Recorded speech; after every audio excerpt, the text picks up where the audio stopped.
ऋषिकेश का मैं रुख कर लेती हूँ, पटना से हमारे साथ मौजूद है ऋषिकेश। बिहार में आप देखिए ये मुद्दा इतना इंपॉर्टेंट हो गया है, औरंगजेब इतना इंपॉर्टेंट हो गया है कि एनडीए के जो साथी हैं बीजेपी और जेडीयू, उनमें तो हम तनाव देख ही रहे हैं, जेडीयू में भी दो फाड़ दिखाई दे रही है।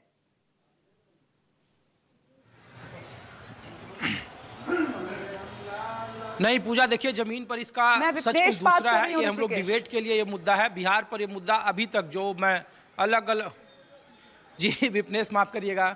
तो विपनेश देखिए, भले ही डिबेट में हम लोग बात कर रहे हैं लेकिन जमीन पर ये मुद्दे कहीं भी नहीं दिख रहे हैं। जिस जेडीयू के बारे में कहा जा रहा है कि दो फाड़ है, और जो खालिद अनवर जो मोतिहारी के ढाका से जो एमएलसी चुनकर आए हैं, दूसरी बार चुनकर आए हैं, मेरी जानकारी के हिसाब से उन्हें जेडीयू के शीर्ष नेतृत्व की तरफ से उन्हें फटकार लगाई गई है और कहा गया है कि आप अपने बड़बोलो बयानों से बाज आएं। और आपका ये कोई आज का ट्रैक रिकॉर्ड नहीं है विपनेश, जो खालिद अनवर बयान दे रहे हैं। इसके पहले वो जिन्ना को नेहरू के मुकाबले ज़्यादा क्रांतिकारी नेता बता चुके हैं, इसी जनता दल यूनाइटेड के एमएलसी रहते हुए, और उस वक्त भी उन्हें फटकार सुननी पड़ी थी। दूसरा जो बार बार कहा जा रहा है परबत्ता से, जो जेडीयू के एमएलए हैं डॉक्टर संजीव, जिन्होंने कहा कि पार्टी इन पर कार्रवाई करे। तो बिहार की राजनीति में एक जग जाहिर है, जो सब लोग जानते हैं विपनेश की डॉक्टर संजीव जो परबत्ता से हैं, उन पर सबसे ज़्यादा जेडीयू के पार्टी विरोधी अभियान में शामिल होने का आरोप चस्पा रहा है, इसलिए वो उस लाइन पर काम कर रहे हैं। तो ये दो फाड़ नहीं है बल्कि दोनों का व्यक्तिगत और निजी मामला है।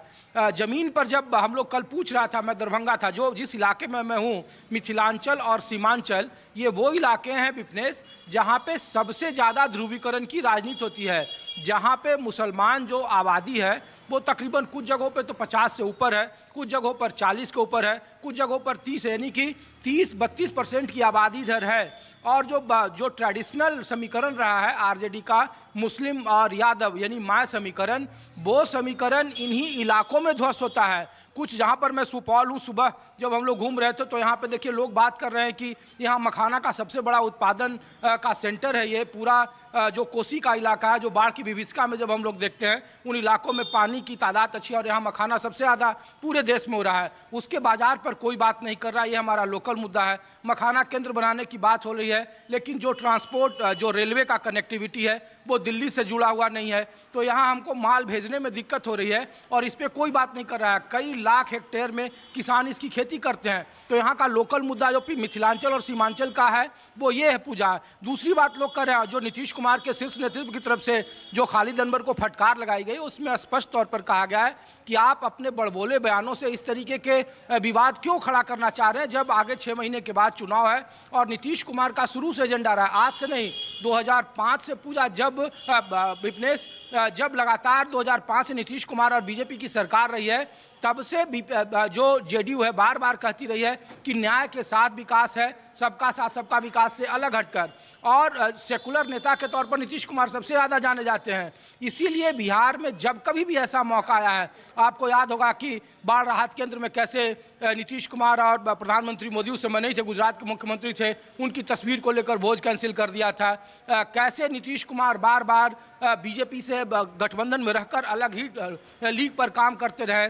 कैसे जनता दल यूनाइटेड का ट्रैक रिकॉर्ड देख लीजिए, ये 11 उम्मीदवार प्रत्याशी उतारे थे 2020 के विधानसभा चुनाव में, इस बार भी वो संख्या 9 या 10 होगी एक आध जगह को छोड़कर।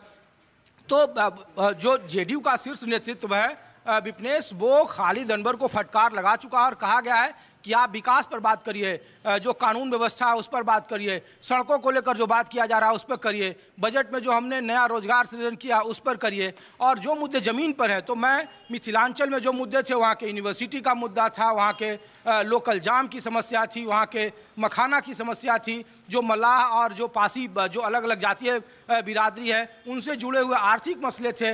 मैं जब सुपौल में हूँ, यहाँ पे लोग कह रहे हैं कि मखाना की खेती होती है, उसकी कनेक्टिविटी नहीं है, बाजार उपलब्ध नहीं है, आप इस पर बात करें। और जिन इलाकों में मैं हूँ, यहाँ पे देखिए कि यादव और मुस्लिम समीकरण सबसे ज़्यादा एक साथ है, लेकिन बावजूद इसके ये जेडीयू और बीजेपी का गढ़ है विपनेश। इधर याद होगा आपको कि MIM 2020 में 5 सीटें जीती और जेडीयू आरजेडी को 12 सीटों का नुकसान कराए। सरकार बनते बनते रह गई तेजस्वी यादव की महागठबंधन की, 111 सीटों पर ही वो सिमट गए, 125 पर एनडीए आया।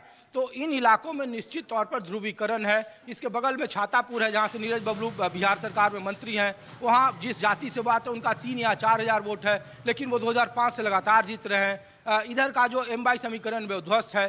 तो औरंगजेब का कुछ जो असर है, सियासी असर है 6 महीने के बाद, वो हो सकता है कि इधर हो, लेकिन जमीन पर औरंगजेब को लेकर या धार्मिक गोलबंदी को लेकर अब तक तो कम से कम बातें नहीं हो रही है। सिर्फ हम लोग डिबेट में ही बात कर रहे हैं। जेडीयू एमएलसी को फटकार लग चुकी है और वो उम्मीद कल से देखिए कि बयान और जमा खान को आगे किया गया, जो मंत्री हैं जेडीयू के कोटे से, हालांकि वो बीएसपी से जीत कर आए थे। उन्होंने कहा कि इस तरीके के बयान की जरूरत नहीं है, इस पर चर्चा नहीं होनी चाहिए, चर्चा विकास पर होनी चाहिए।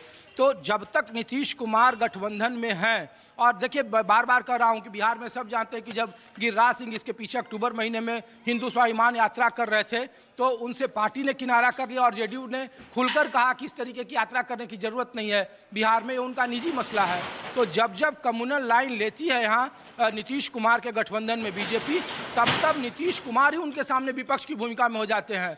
और इसीलिए जब तक नीतीश कुमार हैं, उनकी सियासत है, तब तक लग नहीं रहा है कि बिहार में जो 6 महीने के बाद भी चुनाव होगा तो वो कोई धार्मिक ध्रुवीकरण पर होगा। हाँ, ये अलग बात है कि जो नेचुरल है यहाँ, जो इधर की गोलबंदी है वो धार्मिक आधार पर है, इसीलिए यहाँ एमवाई समीकरण आरजेडी का दरकता नजर आता है। और इधर दूसरी पार्टियां, एमआईएम पार्टियां जैसी 5 सीटें चुनाव जीत कर आ जाती है, 5% उनका वोट शेयर हो जाता है। और यहाँ पे जो महागठबंधन है उनका खाता खुलना बड़ा मुश्किल होता है इन इलाकों में, उन्हें सबसे ज़्यादा नुकसान उठाना पड़ता है। नहीं तो अररिया महज 20-22 हज़ार से लोकसभा का चुनाव में देखिए, पूर्णिया निर्दलीय जीत जाते हैं पप्पू यादव, लेकिन अररिया में इतना मजबूत कॉम्बिनेशन के बावजूद भी लोकसभा चुनाव बीजेपी जीत जाती है, इतना गोलबंदी के बावजूद भी। तो इधर एमवाई का समीकरण है वो ध्वस्त है, और अगर इस तरीके की गोलबंदी होगी तो महागठबंधन को इन इलाकों में नुकसान होगा। तो महागठबंधन भी नहीं चाहती है कि इस तरीके के बयानों को आगे बढ़ाया जाए और इस तरीके की राजनीति यहाँ की जाए। इसीलिए तेजस्वी यादव का भी आप लाइन देखिए कि 2500 रुपया खाते में देंगे, 1500 रुपया वृद्धा पेंशन बढ़ाएंगे, शराबबंदी कानून में बदलाव की बात कर रहे हैं कि पासी समुदाय है, चौधरी समुदाय उनका पेशा है, उनको हम अलग इसको दर्जा देंगे उससे अलग करके। तो जो 200 यूनिट बिजली फ्री देंगे, डोमिसाइल नीति लागू करेंगे। तो विपक्ष का भी जो संकेत है चुनावों का, वो कमोवेश विकास के इर्द गिर्द ही होगा, रोजगार उस पर है। धार्मिक गोलबंदी न सत्ता पक्ष को सूट करता है औरंगजेब जैसी सियासत, और न ही विपक्ष को सूट करता है। तो लग नहीं रहा है कि बिहार में इस तरीके की राजनीति परवान चढ़ेगी। विपनेश।